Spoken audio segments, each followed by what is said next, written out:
L'histoire commence au cœur d'un dangereux donjon où 3 puissants aventuriers viennent tout juste de terminer une bataille intense. En travaillant ensemble, ils ont réussi à vaincre des centaines de démons et ont même forcé le roi démon à battre en retraite. L'un des guerriers, nommé Goran, est extrêmement fier de ce qu'ils ont accompli. Même s'ils n'ont pas réussi à tuer le roi démon, il pense qu'ils lui ont infligé suffisamment de dégâts pour le laisser grièvement blessé. Le héros blond, nommé Eric, est d'accord avec lui. Il affirme que les blessures qu'elle lui ont causées devrait en suffire à empêcher le roi démon d'attaquer à nouveau pendant un bon moment. Le troisième membre du groupe, un mage nommé Luck, semble beaucoup moins intéressé par la célébration de leur victoire. À la place, il continue de fixer l'un des bras sectionnés du roi démon, coupé pendant le combat. Goran et Eric disent à Luck d'arrêter de s'inquiéter pour ce bras et de simplement profiter du fait qu'ils aient survécu. Il le taquine en plaisantant, disant que son obsession pour des choses étranges comme celle-ci est probablement la raison pour laquelle il n'a toujours pas trouvé de petit ami. Changeant de sujet, Eric dit qu'il devrait se dépêcher de rentrer car la bataille lui a fait manquer la naissance de son enfant. Luck entend cela et répond que ce sont précisément des moments comme celui-là qui expliquent pourquoi il a choisi de rester célibataire, mais Eric et Goran ne sont immédiatement pas d'accord avec lui. Ils expliquent qu'avoir une famille ne devrait jamais être considéré comme un fardeau. Pour eux, c'est l'une des plus grandes bénédictions qu'une personne puisse recevoir. Avant que la conversation puisse continuer, un grand groupe de démons apparaît soudainement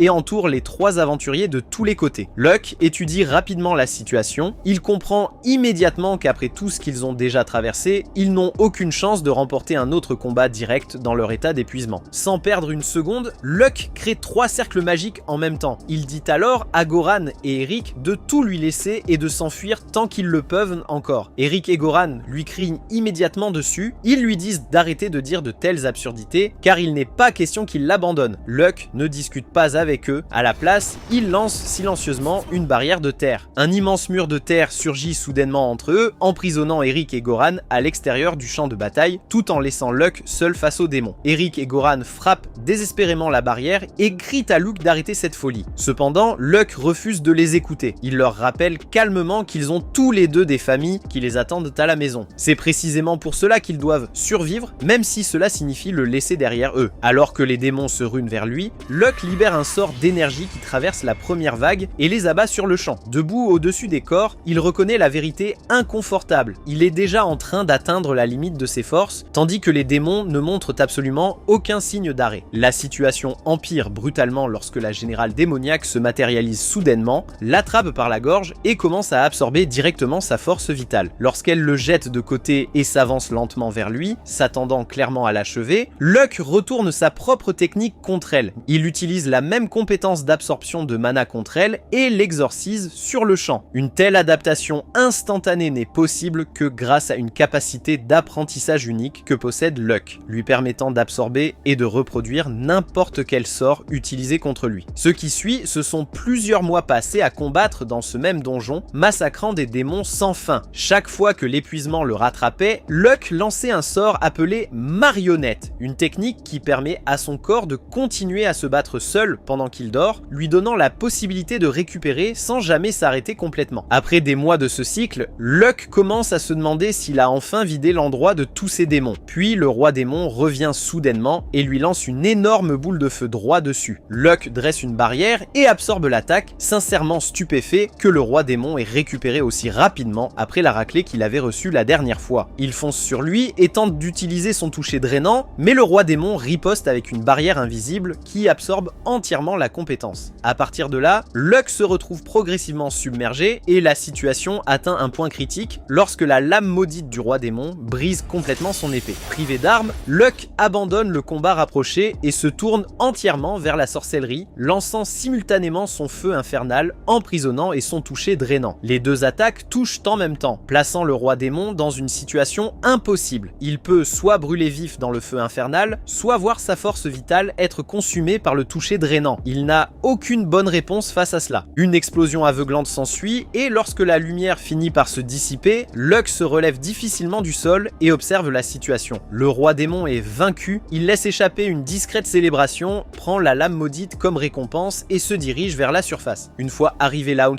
il réalise rapidement qu'il n'a aucune idée de l'endroit où il se trouve réellement. En plus de cela, sa carte d'aventurier a été réduite en cendres quelque part pendant les combats, le laissant complètement sans argent et sans aucune pièce d'identité. Après cela, il se rend à la capitale royale. Dès son arrivée, les gardes l'arrêtent et lui reprochent de se promener nu. Ils finissent alors par lui donner de nouveaux vêtements à porter. Sa première pensée est d'aller directement chez Goran. Lorsqu'il arrive, il est choqué par la taille immense du manoir. Il demande immédiatement à voir Goran, mais le majordome refuse, supposant que Luck n'est qu'un autre fan cherchant à le rencontrer. Après cela, Luke décide de se rendre à la guilde des aventuriers afin de faire rééditer sa carte de guilde. En chemin, toutefois, il remarque une statue de pierre dressée au milieu de la ville qui n'était pas là auparavant. Il demande à un passant de qui il s'agit et l'homme est stupéfait que Luck ne reconnaisse pas la personne représentée. Il explique que la statue représente Saint Luke, le héros célèbre qui s'est battu dans le donjon afin de contenir les démons pendant une décennie entière. Luck réalise soudainement que la statue est à son effigie et que tout le monde a dû croire qu'il était mort dans le donjon, ce qui explique pourquoi ils l'ont construite en son honneur. Il est également surpris d'apprendre qu'il a passé 10 ans à combattre là-bas sans même s'en rendre compte. Après cela, il finit enfin par se rendre à la guilde des aventuriers où Goran le reconnaît immédiatement. Goran l'emmène dans l'arrière-salle, le serre dans ses bras et pleure de joie en lui disant à quel point il est heureux qu'il soit revenu vivant. Luck commence alors à dévorer des gâteaux car cela fait si longtemps qu'il n'a pas mangé de vraie nourriture. Finalement, Goran lui retire les gâteaux, insistant sur le fait qu'il doit plutôt manger de la bouillie de riz afin de garder une alimentation équilibrée. Eric arrive ensuite avec panache, portant lui-même la bouillie de riz et dit à Luck à quel point il est heureux de le revoir. Luck lui répond simplement de se calmer, disant que la vue d'un homme adulte en train de pleurer ne lui plaît pas vraiment. Mettant cela de côté, Eric remarque que lui et Goran ont visiblement vieilli, tandis que Luck, étrangement, semble plus jeune qu'avant. Luck jette un regard à son reflet et réalise que c'est vrai, il a réellement rajeuni. Il suppose que cela doit être le résultat de l'absorption de la force vitale du roi démon après l'avoir vaincu. Goran et Eric restent complètement sans voix lorsqu'ils apprennent que Luck a réellement vaincu le roi démon. Eric explique que le royaume s'est occupé de préparer son armée au cas où le roi démon reviendrait un jour, mais puisque Luck l'a déjà battu, il est désormais évident qu'il mérite une forme de récompense. Ce qui surprend le plus Luck, c'est le moment où Goran l'appelle « Votre Majesté ». Goran explique qu'Eric est devenu roi après que l'ancien roi a décidé qu'il méritait le trône, puisqu'Eric était un noble ayant participé à repousser le roi démon. Ayant lui aussi pris part à ce même combat, Goran a fini par être nommé grand maître de la guilde des aventuriers. En plus de cela, Luck apprend également qu'Eric lui avait accordé un titre de noblesse pour le rôle qu'il a joué dans le recul du roi démon. C'est pour cette raison que la statue avait été construite, car tout le monde pensait qu'il était mort au combat. En entendant cela, Luck se demande si le fait d'être vivant pourrait maintenant causer des problèmes, puisque tout le royaume croit qu'il est mort. Goran et Eric comprennent tous les deux son point de vue, alors Luck décide de laisser le monde continuer à croire que Saint Luck est mort, tandis qu'il recommence tout depuis le début en tant qu'aventurier ordinaire. Goran se demande si cela ne risque pas d'être beaucoup trop ennuyeux pour quelqu'un de son niveau, étant donné qu'il est un sorcier de rang S. Mais Luck lui répond que tout ira bien, car il a toujours aimé les bonnes aventures. Il ne faut pas longtemps à Goran pour lui obtenir une nouvelle carte d'aventurier, cette fois sous le nom de Locke au lieu de Luck. Ses véritables statistiques sont également cachées sur la carte, donc aux yeux de tous, il ne semble être qu'un aventurier ordinaire de rang F. Le lendemain, alors que Locke se dirige vers la guilde, une jeune fille blonde l'aperçoit de loin et l'observe avec une curiosité silencieuse, se demandant qui il peut bien être. Locke arrive peu après à la guilde et est présenté à la réceptionniste, Aaron. Il lui dit qu'il souhaite accepter une quête d'extermination de gobelins, mais elle le lui déconseille, pensant qu'il n'est qu'un débutant inexpérimenté qui risque de se faire tuer. C'est alors qu'un groupe d'aventuriers l'interpelle et lui propose de faire équipe avec eux pour la quête. Aaron trouve que l'idée est bonne et appose rapidement son approbation. À l'extérieur, les deux aventuriers se présentent sous les noms d'Ario et Ginny. Ario est un mage, tandis que Ginny est une archère. Locke se présente simplement comme un guerrier, et une fois cela réglé, tous les trois partent en direction de la cachette des gobelins. En chemin, Locke remarque que Ginny est une éclaireuse réellement compétente. Elle reste près de la piste et l'interprète avec un instinct affûté, repérant rapidement des détails que les autres pourraient pas manquer. Pour cette raison, elle ne lui semble pas être quelqu'un qui mérite réellement un rang F. Malgré cela, Ginny semble avoir sous-estimé le nombre de gobelins auxquels ils ont affaire, car ni elle ni Ario ne remarquent une série d'empreintes camouflées. Les gobelins ne sont pas assez intelligents pour dissimuler leurs propres traces, ce qui signifie que quelque chose d'autre, quelque chose de plus intelligent, les dirige probablement. Locke envisage brièvement de prévenir les deux autres, mais décide de ne pas le faire. Puisqu'il les entraîne essentiellement, il veut qu'ils apprennent de leurs propres erreurs et qu'ils grandissent grâce à cette expérience. Ils finissent par atteindre l'entrée de la grotte des gobelins et, après avoir observé les environs pendant un moment, Locke propose de prendre la tête pendant qu'Ario et Ginny assurent un tir de couverture depuis l'arrière. En travaillant ensemble, le groupe parvient à abattre plus de 30 gobelins, même si l'effort commence clairement à épuiser Ario et Ginny, qui manquent tous deux de mana et de flèches. En remarquant cela, Ario suggère qu'ils se replient et battent en retraite, et Locke reconnaît que c'est la bonne décision. Mais à ce moment-là, un rugissement profond résonne dans la grotte. Le seigneur gobelin s'est réveillé.